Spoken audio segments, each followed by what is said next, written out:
வைத்தியர் அர்ச்சுனாவுக்கு எதிராக இப்போது வழக்குகள் பதிவு செய்யப்பட்டிருப்பதாகவும் தன்னுடைய வழக்குகளுக்காக ஆஜராகுவதற்கு லாயர்ஸுக்கு கூட கொடுப்பதற்கு பணம் இல்லை என்ற கருத்தும் முன்வைக்கப்பட்டிருக்கிறது. எனவே இந்த நிகழ்வுகள் இப்படி இருக்கும் பொழுது இந்த விடயத்திலிருந்து கற்றுக்கொள்ள வேண்டிய எல்லாம் தெரிந்து கொள்ளக்கூடிய வேடிக்கை பார்க்கப்பட்ட ஒரு விடயங்களையும் பார்த்துடலாம். குறிப்பாக ஒரு தவறுகள் நடப்பது இல்லாட்டால் ஒரு விடயங்களை சுட்டிக்காட்டும் பொழுது மக்கள் தன்னெழுச்சியாக போராடுவதை அவதானிக்க முடிகிறது. அதற்கு நீண்ட காரணமாக அவர்கள் பல காலமாக சந்தித்து வந்த இடர்களுடைய ஒட்டுமொத்தமான ஒரு வெளிப்பாடாகத்தான் மக்கள் எழுச்சி போராட்டமாக அதை நாங்கள் அவதானிக்க முடிகின்றது. அதே போன்று தங்களுடைய சுயலாபங்களுக்காக இல்லாட்டால் தங்களுடைய முகங்களை பதிந்து கொள்வதற்காகவும் பலர் அதன் போராட்டங்களில் பங்கெடுப்பதையும் அவதானிக்க முடிகின்றது. குறிப்பாக குற்றச்சாட்டுகள் முன்வைக்கப்படும் பொழுது ஆதாரங்கள் இல்லாத குற்றச்சாட்டுகள் முன்வைக்கப்படுவது பொதுப்படையாக ஒரு துறையை சார்ந்து அவர்கள் மீது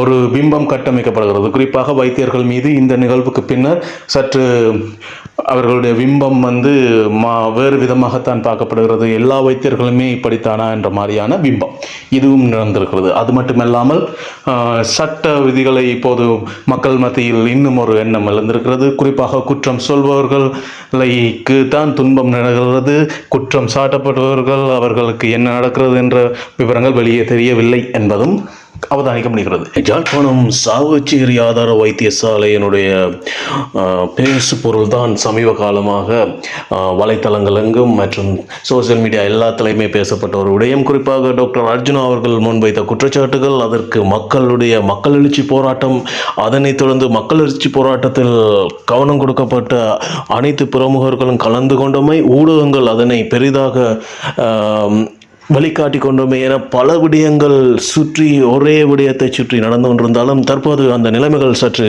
மாற்றம் அடைந்திருக்கிறதையும் அவதானிக்க முடிகிறது. குறிப்பாக ஒரு வைத்திய துறையில் நடக்கக்கூடிய குறைபாடுகள் அல்லாற்றால் தவறுகளை சுட்டி காட்டிய ஒரு வைத்தியராக டாக்டர் அர்ச்சுனா மக்கள் மத்தியில் பெரும் செல்வாக்கு பெற்றுக்கொண்டமைக்கான காரணம் அதற்கு முன் வைத்தியசாலைகளில் இருக்கக்கூடிய சில நிர்வாக சீர்கேடுகள் அல்லாட்டால் அவர்கள் சந்தித்த அசம்பந்தமான சூழ்நிலைகள் காரணமாக மக்களுக்கு வைத்தியர்கள் மீதும் வைத்திய நிர்வாகங்கள் மீதும் கோபம் இருந்தது. அதன் வெளிப்பாடாகவே ஒட்டுமொத்தமாக பெருந்திரளான மக்கள் ஒன்று சேர்ந்து தங்களுடைய உரிமை என கருதி போராட்டத்தில் தன்னெழுச்சி போராட்டமாக இந்த போராட்டங்கள் இடம்பெற்றது.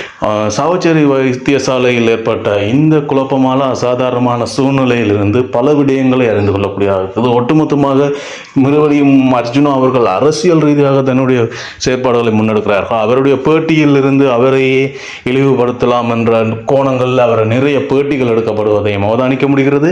இவைதான் இந்த சமூகத்தில் நடந்து கொண்டிருக்கக்கூடிய ஒரு விடயம். இது பொதுவாக இன்னும் ஒருவர் கேள்வி கேட்பதற்கான வாய்ப்பை தடுக்கிறதா, இல்லாட்டால் இன்னொரு துறை சார்ந்து குற்றச்சாட்டுகளை முன்வைப்பதற்கு அஞ்ச வேண்டும் என்ற நிலையை ஏற்படுத்துகிறதா என்ற பல விடயங்களில் இந்த விடயத்தை நாம் எதிர்பார்க்கலாம். குறிப்பாக வேடிக்கை பார்ப்பவர்களாக இருந்து இந்த விடயங்களை அவதானிக்க முடிகிறது என்பதனை பதிவு செய்யலாம். நன்றி.